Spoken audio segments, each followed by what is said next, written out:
Thanks for tuning in to the Growth Island podcast again today. My name is Mads Friis and I got the pleasure of being your host. So we all breathe every single day, but how many of you actually consider how you could optimize your breathing and how it could change your stress situation, your performance, your sleep, being able to actually be in cold water for ages, which a lot of Danes are doing right now? Well, for that I got an expert in. He's a badass breather. He's a cold water swimmer. He is fit as, and I don't want to curse on the podcast too much, but fit as fuck as well. When you see some of his videos as well, which is pretty inspiring.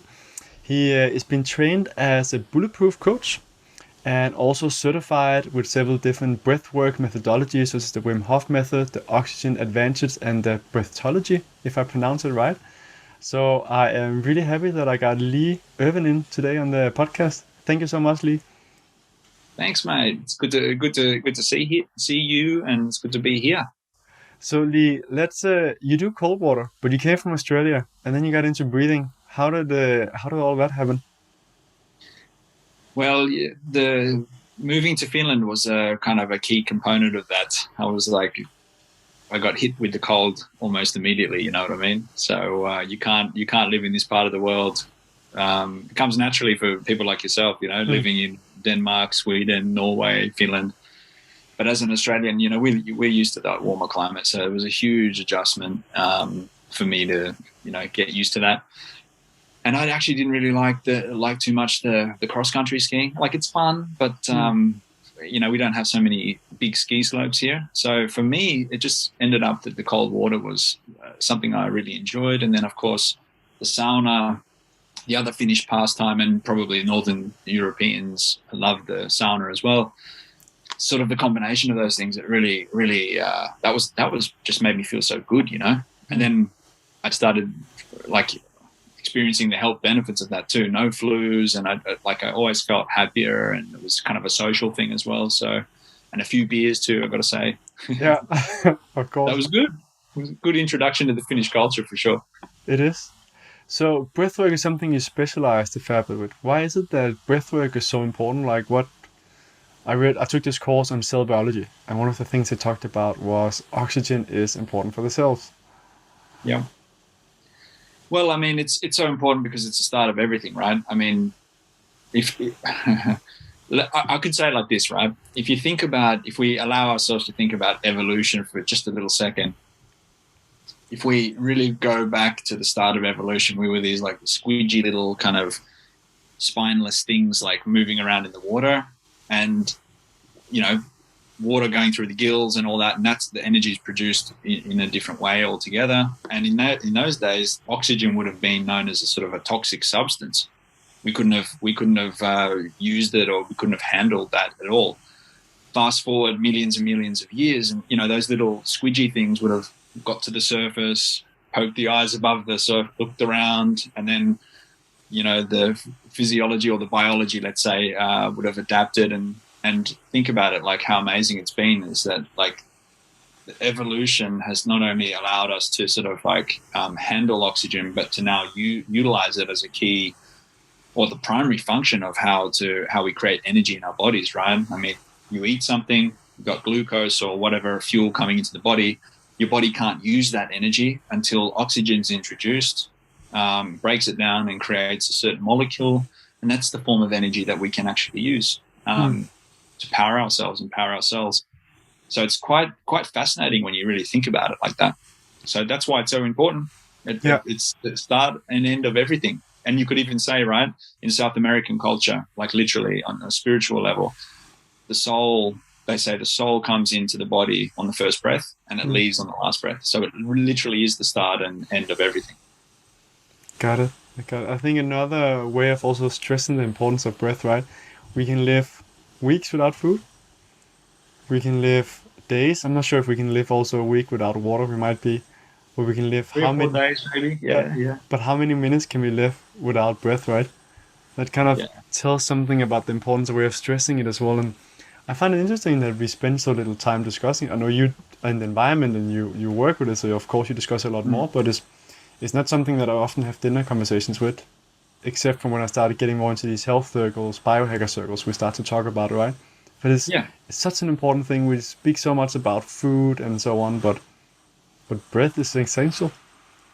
Well, there's just on that too, right? I mean, you've got there's a certain subcategory of persons. You have these different vegetarians, you have different, like carnivore, all this. But there's also some people out there called breatharians, and they actually can function for a long times, even a month at a time, on just light and air. And they don't consume any calories. They very rarely have water, and they're literally functioning from just breathing and just the light from the sun, kind of like a plant in some ways, in some areas of the world. That is, I'll have to find that. That would be fun to get someone on the podcast that's part of that breatharian. Tribe. Yeah. Fantastic. So within breath, there's many different techniques. Most people have heard about Wim Hof, because he's been really good at doing stuff that seems impossible and crazy. Many people know about the box breathing as well, but how would someone getting into breathing being like, all right, this sounds kind of interesting, I need to start doing some kind of breathing technique. How would you look at where to start? Because there's so many different techniques. Is it just like Wim Hof because he's cool and he can do impossible things, or what would you suggest? Well, the starting point is to understand that you are in control of your breath. I mean, that's the first thing, because it's an autonomous process that happens by itself, but actually we can take control of it as well. I've said many, many, many times that this is my favorite sort of analogy, is that you're in a car. The car, your body, the vehicle is driving, and for many of us, let's say, we're in the passenger seat with the head looking out the window, and everything's passing by. That's autonomous breathing. It's just happening. But what I'm sort of, and me and others are saying, is that if you actually jump to the driver's seat, or depending on which country you're in, jump to the driver's seat, you can actually take the steering wheel and drive the vehicle where you want to go. And I kind of say observing the breath and understanding how it works biomechanically, and then also the sort of the way that it biochemically, how things occur because of the breath, and how many systems it can actually influence in your body, even on hormonal level and everything else, the nervous system, for example. I mean, it's quite interesting to just basically observe the breath. We call it conscious breathing, where you're sort of allowing yourself to feel the air coming in. Are you breathing through the mouth? Are you breathing through the nose? Do you take a big breath of air in? How do you feel when you breathe more heavily or less heavily? Exhale longer. All of these little things. When you start understanding why you breathe, how you breathe, then you can start looking at this kind of maybe Wim Hof method or whatsoever, yogic breathing. Yeah. So just observing the breath is the entry point in understanding that you can control it and you can influence it. Yeah. So starting with really just becoming conscious, stop up, feel how it feels to do different kind of breath, holding your breath and so on, which is, again, crazy how many people of us, or how many have lost the sense of being able to feel themselves. So becoming aware of that and kind of what feels good and so on. And then if someone is all right, I want to that's fine, Mads and Leigh, but I don't have enough time in my day, I just need something to help my performance. I think that approach is not the right approach. That in itself tells you that you need to probably find a way to chill a little bit more, but there is limited amount of hours in the day, so I do respect that. But if someone is just I want performance, Leigh, what do you suggest? Give me something. Nose breathing. It'll improve the performance, and actually, I think if you're talking about specifically biohackers, they love little gizmos and gadgets, right? And one of without doubt, the best bang for the buck is this little guy here. I don't know if can you see it? Yeah. It's like a nasal dilator. This is a really good one because you pop it up in okay, I'll give you a demo. So if I breathe through my nose, can you see the side walls of the nostril as I breathe in?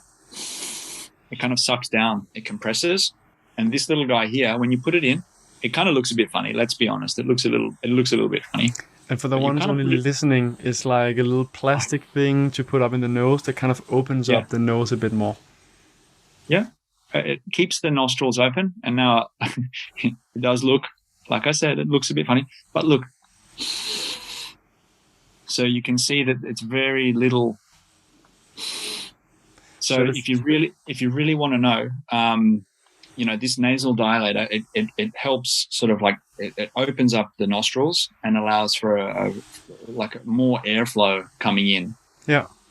And as we know, the nasal breathing is actually, we're born nasal breathers.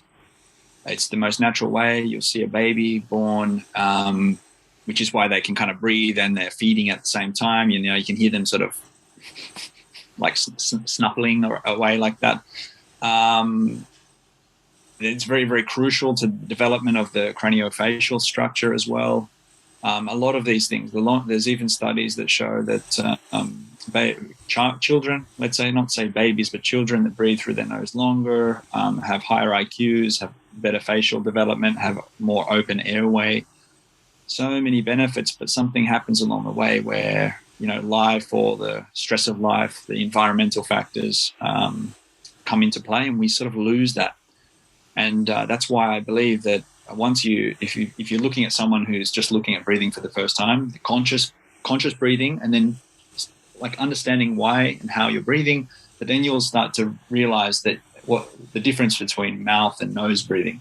It's much more calmer, it's much more relaxed, it's much more beneficial, and there's a multitude of ways or reasons why that is. I try to breathe through my nose as much as possible. I've told as well, I had an interview with Martin and Arthur on breathing as well, where they said, like, when you're running and so on, continue breathing through your nose as long as you can. It'll make you run longer. And I used that when I was doing a boxing course. These things here. I'm not joking. If you're running and you keep these in, you're gonna be able to breathe through your nose longer. And if you're worried about snoring at night, sleep apnea, the majority of people that experience sleep apnea or snoring, it can be for a few different reasons. For example, the head posture. So if your neck is sort of like, if the pillow's too soft and you're kind of opening up the throat like this, you can kind of get that, that sort of catching at the back. But if you're keeping the head correct, you have a stiff enough pillow, and maybe sometimes better to sleep slightly on the side, not straight back like that. You can even wear the nasal dilator at nighttime, and you'll get the airflow. You'll get the airflow, and it'll for a lot of people. I won't say everybody, but for a lot of people, it helps for sure. And what's the short scientific explanation why nose breathing is better than mouth breathing? Someone's sitting like, that does not make sense. I breathe through my mouth and I'm doing really well. Yeah, I'm doing really well. It's kind of funny. But yeah, the short science of it is that we actually get better oxygen delivery, and it's the most hygienic way to breathe as well. When we breathe through our nose, obviously it goes through all the filtration here. You have these little hairs here, you have the mucus inside the, wall of the nose. And then, of course, you get this beautiful little build-up of nitric oxide, which is kind of like a magic molecule in a way, helping people through these COVID times too, which is really important to breathe through the nose during COVID, because you get, or any viruses actually, it gets filtered through here. The mucous membrane actually catches a lot of the pathogens and bacterias, which is why we need to blow the nose away. But the nitric oxide actually is a vasodilator, and that means that all the blood vessels open up. Think about all this amazing, just like if you look at the lungs in a sort of like one of these biology diagrams, I mean, the lungs are just like mass of blood vessels, and it's quite incredible actually. You can open all of those 24 branches of bronchi and bronchioli just by breathing through your nose and creating the nitric oxide and bringing that into your lungs and your heart as well. It relaxes everything, it opens everything up, and it actually becomes easier to breathe in that way as well. And the other little nuggets in there as well, the CO2, obviously. Understanding that CO2 is the trigger to release the oxygen. And once you start to understand how these things kind of work in a nice little sequence, you start to find the perfect breath for yourself, and kind of like the healthier, most optimal breath. Fantastic. That's nasal breathing. And it only happens with nasal breathing. If you breathe in through your mouth, you bypass all of that beautiful network of filtration. You don't get any nitric oxide buildup, and you don't get everything opening up through here. You just get this kind of shallow. And remember that also 75% of the air that you bring in gets sent back out again. So it's not about the amount of air that you breathe in. It's about how much oxygen is delivered into the bloodstream and finds its way to your cells. And what about breathing out through the nose or the mouth? Oh, look, if you can go nasal all the way, that's the best. That's the most optimal. But then again, if you were talking a minute ago about running, right? So obviously, when you're running, you're creating more CO2, and sometimes it's actually healthier and easier and less strain to kind of like dump off the CO2. So as long as if you can leave a little space for a pause, a little bit of the CO2 will rise, then you should be able to get a little bit of oxygen each time and just dump off the CO2. But as long as you breathe in through the nose, how you exhale is up to you, basically. Yeah. Got it. What about different breathing for stress release? Any specific technique? I've learned about the box breathing, which is like the breathe in 4 seconds, hold it for 4 seconds. Yeah. Breathe out for 4 seconds, hold it for 4 seconds, and then do that for like 2 minutes, as opposed to just get like the system calmed down. Sure. Yeah, and focus too, right? I mean, this is it's shown very, very beneficial to, for example, Navy SEALs and people in this kind of like concentration or this focus-oriented task. I think like, for example, like, this biathlon where you're skiing and then you have to calm the system down, and then you have to kind of shoot the target before you can pass on to the, ski on to the next place. This kind of box breathing is really, really nice. But really, at the end of the day, I would say that breathing that has an extended exhale, like that's why we like this pranayama or the yogic breath, because the yogis have been saying all along that to stimulate the vagus nerve, which like slows the heart rate down, the exhale every exhale is doing this. We take it a step further. This universal sound actually stimulates the vagus nerve, like to a certain degree, like even to the 10th degree. So it's really, really calming. There's a beautiful resonance inside the body as well. But that actually lengthening the exhale alongside with the arm, that's probably the most calmest thing you can do in terms of taking a breath. And I'll add one other little thing in there as well. Actual, let's say, I won't say breath holding, but I will say pausing. Taking a pause is actually a really, really calming thing, at least for the first part of that pause. It's quite fascinating to go through to understand that when you're breathing, and then all of a sudden you just like, when I say pause, I don't mean like a hold. I deliberately didn't use the word hold because a lot of people sort of think hold means kind of grab onto something, but just pause, like, and then letting go, and then just sealing the mouth, sealing the nose, and just being. And this is a really, really good one. It's a good one to practice just before the bed, because you get that oxygen delivery, you get the heart rate down, and you start like calming the nervous system. So taking a little pause is a very, very healthy thing for your breathing too. So if I understood it correctly, it's like breathing. Would that be one? And it's funny how that feels so good in the chest, like that little. There's a lot of science behind that too, right? So, like, look, I'll share with you. There's something I call the resilient breath. It's probably the healthiest, most beneficial breath you could breathe. People love it, and it's literally. I'll kind of talk through it, and actually maybe those who are listening. Together? Yeah, we can do it together as well. But so I'll talk it through one time, and then we can actually just do that together. So it would be like a nasal inhale. So you're breathing in through your nose. Then on the exhale, you're not opening the mouth at all.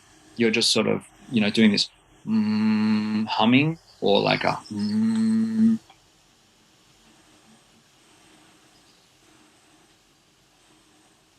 and then inhale without opening the mouth,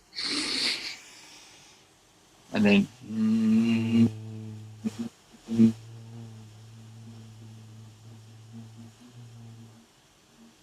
inhaling again through the nose, and then same again. So you make the sound. Yeah, so make the sound. Yeah. You don't have to make a proper sound, even just humming or just sort of like vocalizing in that chest, as you said, is enough. And you try and get a little bit lower. If you can get a little bit.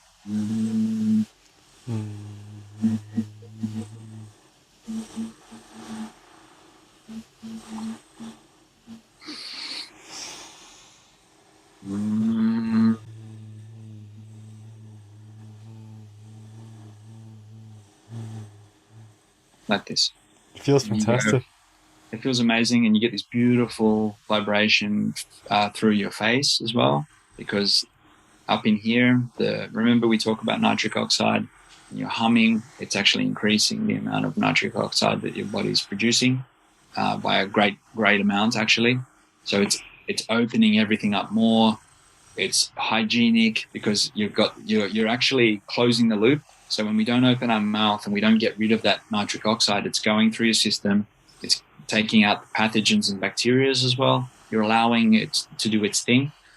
And it feels really good. The one thing, if I can add as well, I did touch on this sort of science about that. There's good science. If you think about a mother, right, with the child, when she has the baby in the inside of her, in her belly, there's many times where the mother might sing or talk and, hey, how are you, and we're kicking and all that kind of stuff. The baby becomes more used to the voice, and it can definitely feel the resonance of her voice. It can feel that, and it's that's also why later in life, it's, if you've ever hugged someone, right?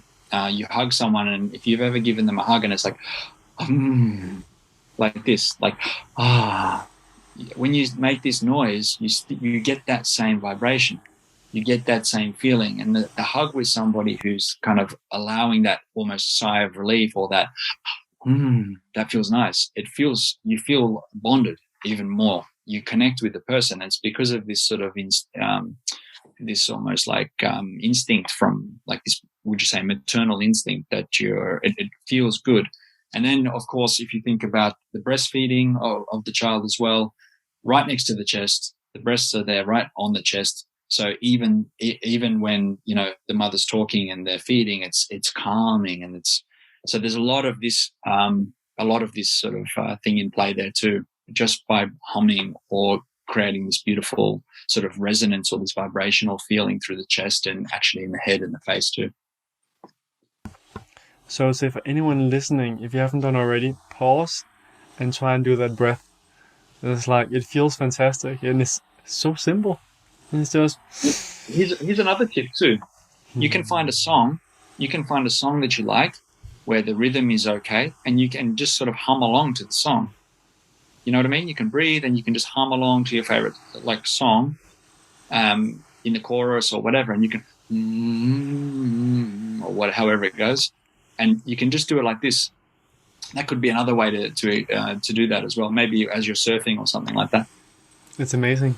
I think for anyone that sings, they probably find this more intuitive, because the feeling of singing and so on. But I've never been singing. I've always just been doing sports, you would say. So never really had that of singing and feeling that. But I was actually at a wedding some years ago with a good friend, and they're singers, and we had to sing, which for me was super awkward. But suddenly, like, it felt so good in the chest, getting something opened up. And then I tried this like meditation where you have to like and it's just like, wow. I was like, for me, there was like a whole new world open up, being like, what the hell is this? This feels fantastic. Why haven't I learned about this before?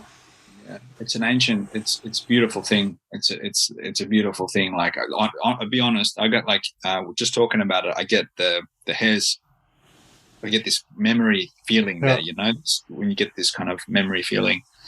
because it's a very beautiful thing. If you think about how humanity has been in various moments throughout time, people have been gathering around the breath. It doesn't matter if it's, the Maoris in New Zealand, come up there, come, they're breathing together, they're expressing the voice, they're getting that resonance. Whether it's at Vikings from up this part of the world, rowing the boats, whether it's, the percussion, playing the flutes and other wind ensemble instruments, or whether it's the army. Yeah. Left, right, dun, dun, dun, dun, dun, dun, however, those songs go. Yeah. That we're bonding around the breath. We're bonding around the voice and the expression of there's certain communication things there as well. But the breath is the key for that. Synchronized breathing. There's something magical that happens there, we can try and explain a lot of the stuff through science, and we're getting better at doing that, but there's just something magical about that too that we cannot explain. It brings people together in a way that we don't know, and that's what we need more of. We need more of that stuff, breathing together and hugging and all that kind of stuff. That's very, very human thing to do. I fully agree. And breath is also like tantric sex. That's also very much about the breath connecting. Absolutely. Yeah. I mean, I didn't go there, but of course, that's a big part of the act of sex and having this kind of intercourse and is about the connection, right? And there's nothing that bonds you more than the bonding of your breath, especially when, not to go into details, but for most times, you are getting the chest to the chest too. So you are still getting that kind of feeling, right? You're getting that safe feeling. You're getting that connective feeling with the partner there. So a lot of those things are very, very, they're integral part of the whole thing, right? And would there be any specific, I'm sure there are specific breathings for tantric if someone is just starting out being like, all right, this sounds interesting. Sex, I definitely like that part. I'm not sure about all the other stuff that Leigh and Mads talked about, but sex, I'm in. Like, is that like just starting to connect your breath, or would you recommend some kind of like breathing like slower or like humming together or like?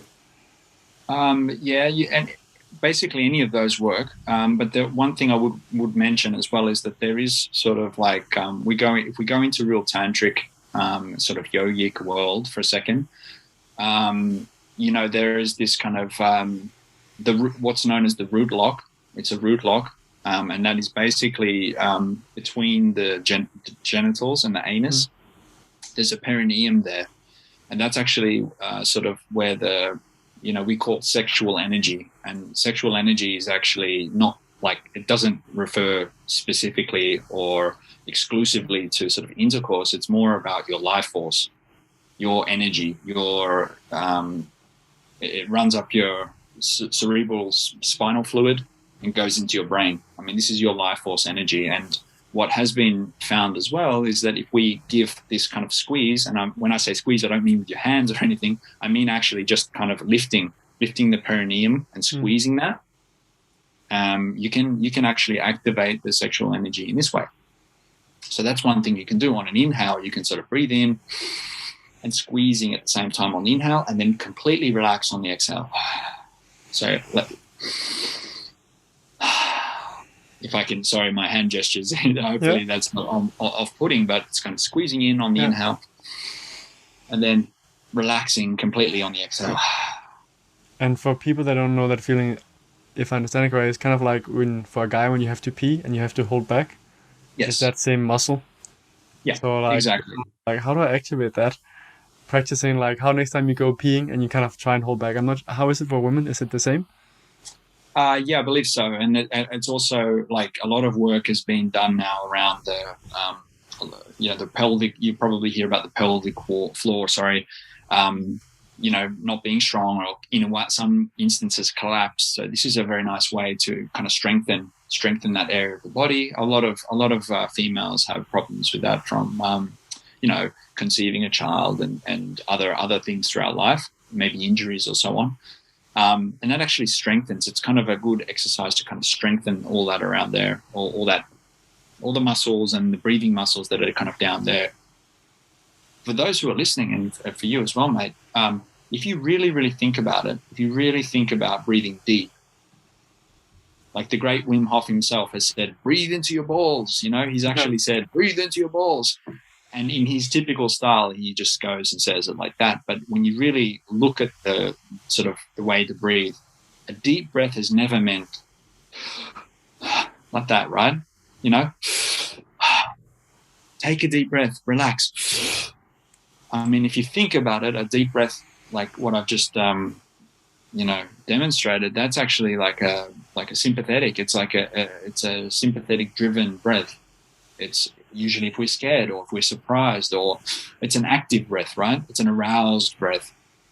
And when we say deep breath, we really do mean deeper down in the body. And, you know, when you start looking at the breath and practicing this conscious breathing, you can even find out that, we basically go from breathing through the mouth, then we breathe through the nose, then we start feeling the belly. We're understanding you feel the belly, you feel the chest, and you've got this wave breathing. Then you might even feel the belly, feel the chest, and then kind of feel the throat if you want to get a little bit more air in.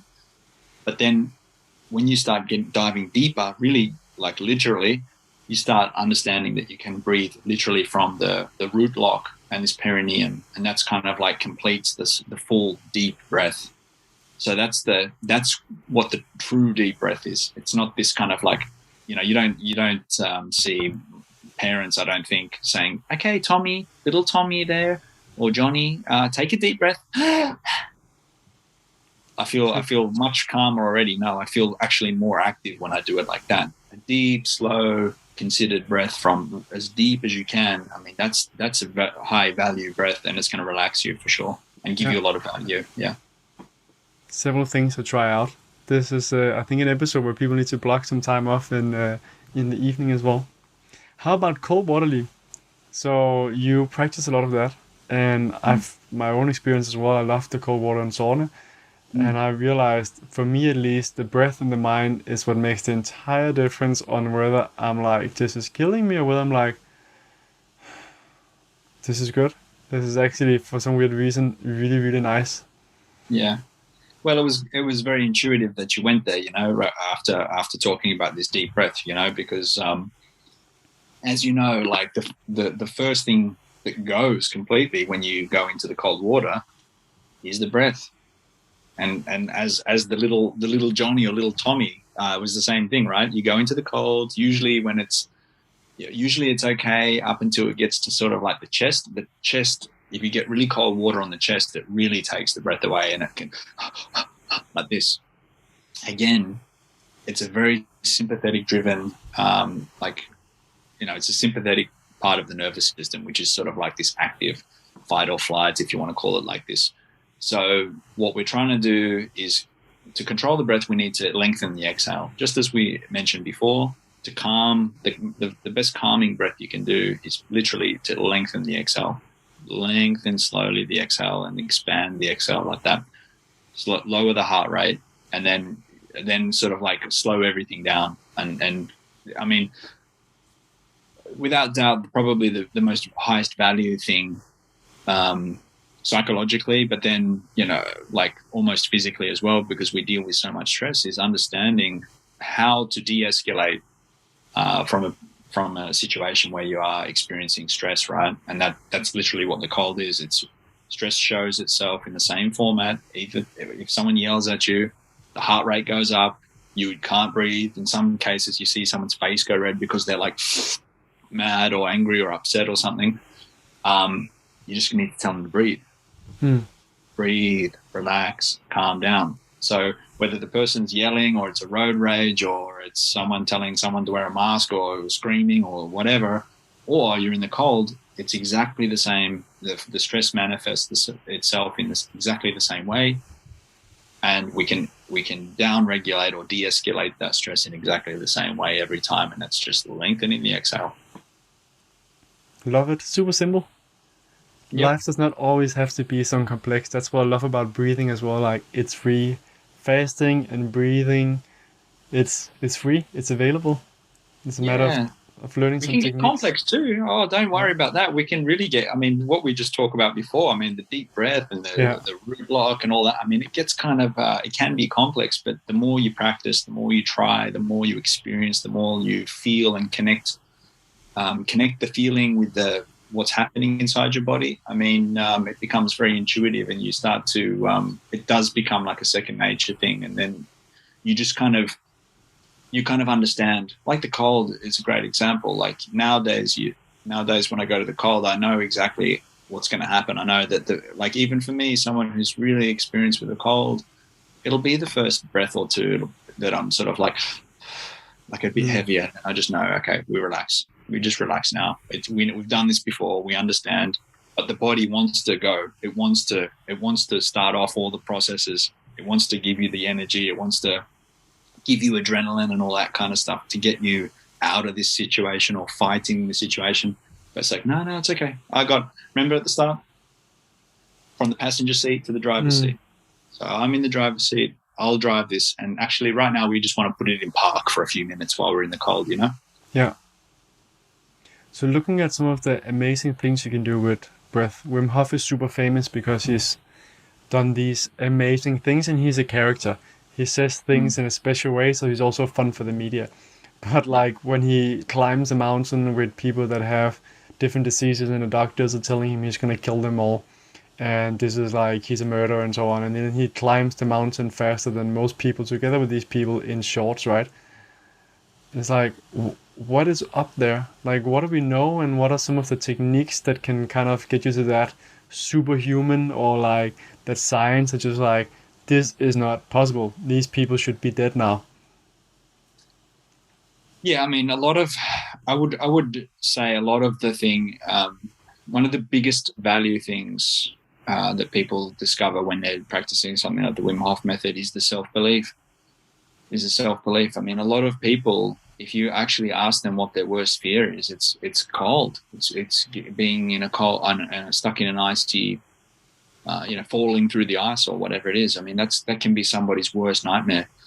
Even you when I was young, we had a modest little house. My mum was looking after 3 kids, and we had like a limited amount of hot water, otherwise, it would go cold.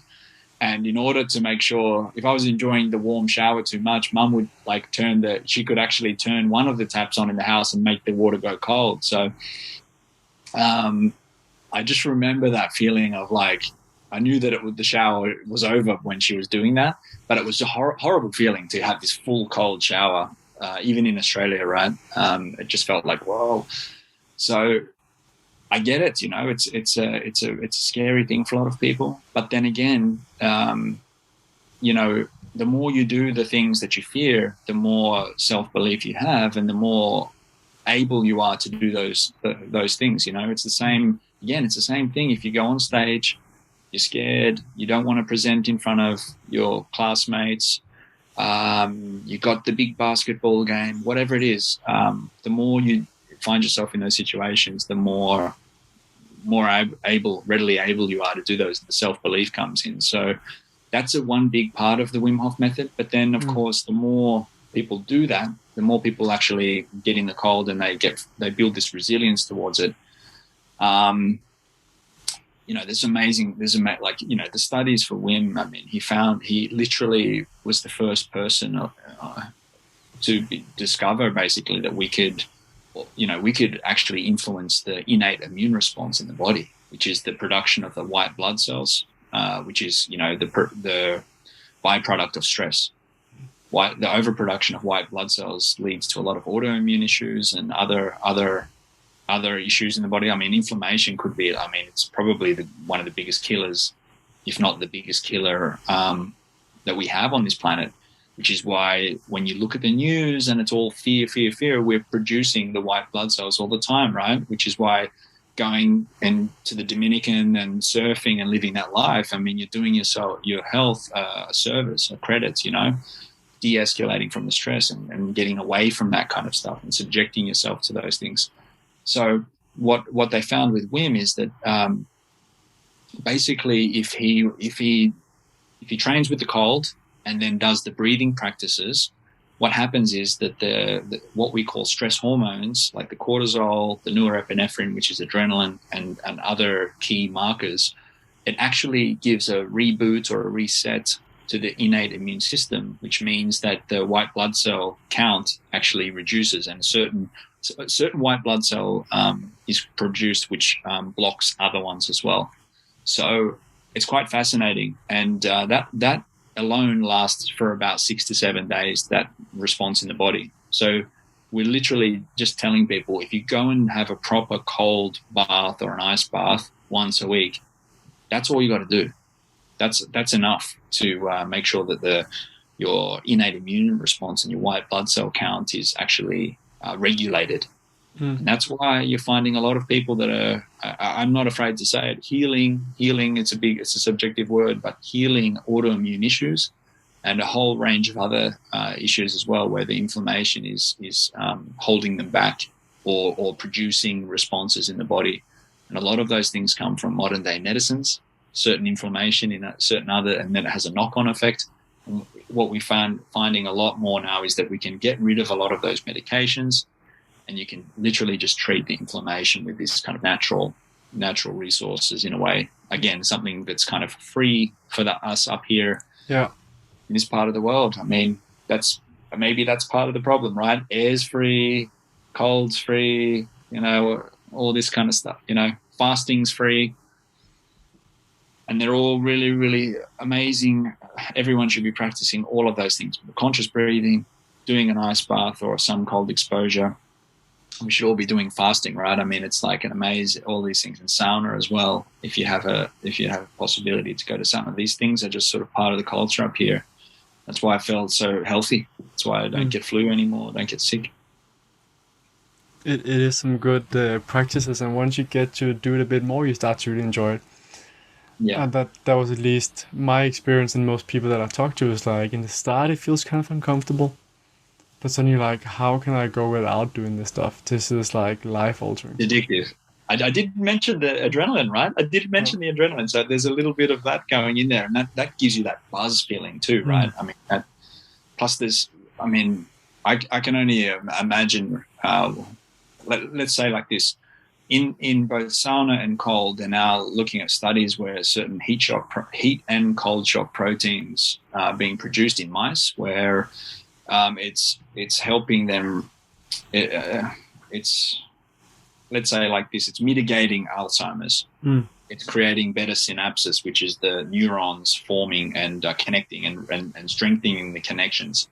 So I can't wait until they are able to test this with people, with humans, and we can hopefully find out that this is going to help people with these kind of neurodegenerative disorders in the future as well.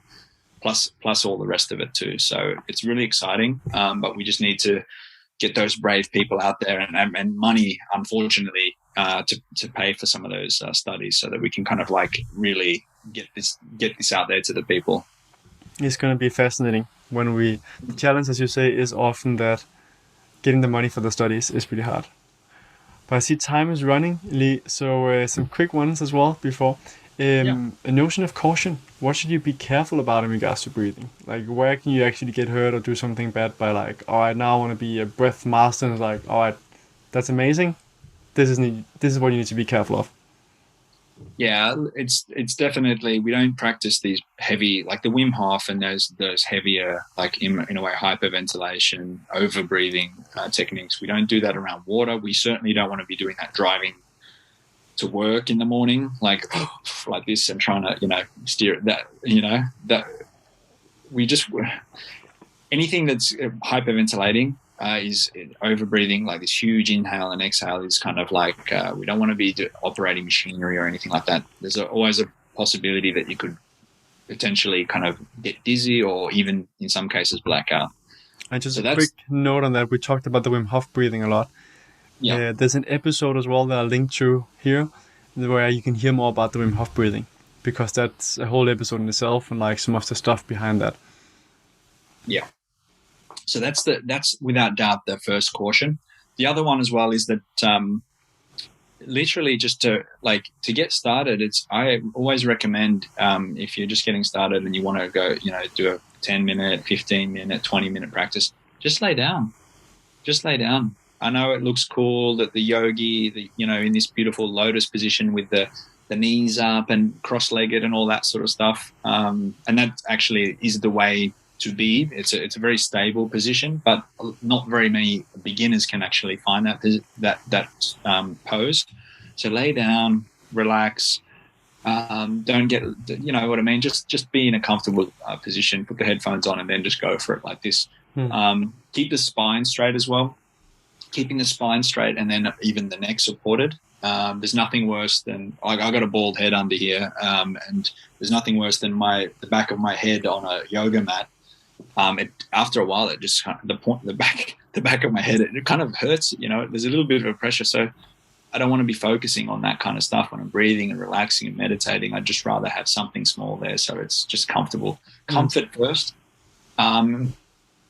And I think that's probably the main warnings, the big warnings. Of course, it goes without saying that if you have any heart-related issues, schizophrenia, epilepsy, other such things, and pregnant as well, if you're doing these big Wim Hof style breathing methods, just steer clear and just find the ones that are more gentle and give you the value, but aren't so much of a strain or really pushing you somewhere with the breath.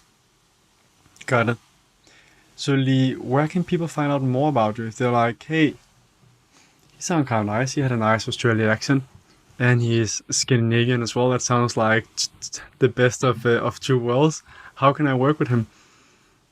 Well, the best way is my website is Leigh Ewin. My name, Leigh Ewin. No spaces, LeighEwin.com. Or then you can just contact me on Instagram too. I leave little voice notes every so often, and it's also Leigh Ewin, one word like this. That's the best two places. And I keep people up to date with the little workshops and events that I have, and online courses and all the rest of it too. So, yeah. And you're currently doing once a week an online breath session, 1 hour, if I'm not mistaken. Yeah, we do breathwork Thursdays. Is the one we've got people from around the world jumping on there. We do something different I don't think we've done the same one twice yet, and we've been going for many, many weeks. But then also I do these mini workshops too, because I think there's many, many of these really lengthy courses where it's it costs a lot of money, and it's people think that it's a lot of value to go give you a lot of content. I give people these 60-minute or 90-minute workshops where we kind of give a real skill within that time. For example, double your breath hold time. That's what I need for my surfing when I get eaten by the waves. Yeah, exactly. So this kind of stuff, and then learn to breathe through your nose in 90 minutes. These kind of things where you can actually walk out of you can leave the workshop and you've already got the skill. That's what I'm really focused on at the moment. Yeah. Great. I think that's why I try to get with the podcast as well. Make it something that people go out and they're like, all right, I can at least try and implement one thing, instead of just being your mind blown. But you're like, where do I start? Yeah. So I think today we definitely learned the starting is breathing through your nose, as you said. And if you want to get high performance, start with that. Breathe out longer, as you said. Try and do the humming. Yeah. Yep. Which was fantastic. And then we had more stuff in. So the workshops, Instagram, I'll make sure to link to all of that stuff as well. Do you have any daily habits, Leigh? Something I always ask my guests about as well, because I find that our habits are often what creates the longer term version of ourselves. Yeah. Well, of course, the cold shower, that's the easy one to, after everything we've talked about, that probably comes as no surprise to anybody. I also believe that from the old Bulletproof days, I like fasting. I like the fasting. I do drink caffeine, so I'm not afraid of just the plain old black coffee. And I love doing a fast or going, doing the sort of 16-8 style thing. 16 hours where you're not eating, and then a sort of feeding window. I find a lot of value in that. It's really good. I'm getting a little bit older now, so you want to keep the weights in the right place, in the right proportions and stuff like that. So the fasting is really good. And I'll even say this: doing an ice bath or going to the cold in the morning, fasted, but with some water, with water. It's the best way to do it. It's the easiest for your body to handle. So if you're eating a big breakfast and then going to the water, all the blood's in your belly. So you know what I mean? Like it's harder when you've got a full belly or you're still trying to digest food. So that's why I like to do those things. So fasting, cold shower for sure, breathing practice every single day, some sort of form of breathing practice. And how much time do you set aside a day to just do breathing? Like, of course, you breathe all day long, but yeah, it's a funny one because, like, I guess for what I consider like breathwork practice might be like 24 hours for some people, because you know what I mean, because you're kind of switching to nasal breathing. I do use the dilators when I go to the gym when I'm doing some cardio. But then, for example, last night I had, to be honest with you, I had some food where it wasn't digesting that well. So I went and did some breathing practice where I was like really deep, sort of yogic breathing with some sort of pauses in there as well. And I was actually just trying to kind of like get the digestion going, clean that up a little bit. It helped a little bit, but it wasn't perfect, it kind of relaxed me more than anything, so that I could actually sleep. Yeah. So these are the kind of things. It's sort of like I have a saying: breathe how you want to live. Breathe how you want to live. So if you want to live the fast life, you want a performance, and you want to run the marathon and stuff, you want to breathe more, you want to get the engine running. But if you want to relax, you want to live that slow life, you want to calm down, you want to meditate, you want to slow the breathing down, you want to lengthen the exhales and be much more calm with breathing. So that's the way. But long story short, I would say for breathing practice is probably around about at least an hour a day, but that might be broken up into different 10, 15, 20 minute sort of time slots throughout the day. Got it. There's a lot of good nuggets there. If you had to round off with like the final recommendation of how to live a happy, healthy and meaningful life. What's the final recommendation? Something you might already have said. Well, I would probably go back to the nasal breathing, and I would definitely get people to understand, like the biggest factor in people not being able to breathe through the nose is that they feel like it's congested. We were talking a little bit, but before we even started, we were talking also about the nasal, like, a lot of people, actually it's almost 3/4 of the population have misshaped nostrils, right? Like a deviated septum where the nostrils are a little bit uneven. You might get better or stronger airflow through one or the other. So being able to open up the airways and breathe, in order to breathe through the nose is like a huge. I don't know if I want to say skill, but it's like it allows you to breathe through your nose, right? So the easiest way to do that and the most effective way to do that is literally, I won't do it like the proper so that I can show you, but it's literally just doing the alternate nostril breathing. So you start with the left, so you're breathing in, then we switch, and then exhale, then back again, in, switching, and you keep going, kind of bouncing like in, out, like a V-shaped. And that is probably one of the best value exercises you can do. This is a really good one, by the way, in the morning, because it'll open everything up. It's also, this kind of breathing practice will calm you as well. That's like really one of the first things. If you wake up in the morning and do this exercise for maybe even just 5 minutes, you'll have open airways, and then you're ready for the cold shower as well. Fantastic. That's a super ending. Leigh, thank you so much for coming on. Thank you for sharing and bringing the health out there. Yeah, mate, it's been really fun. Appreciate it. Thanks for having me. Cheers.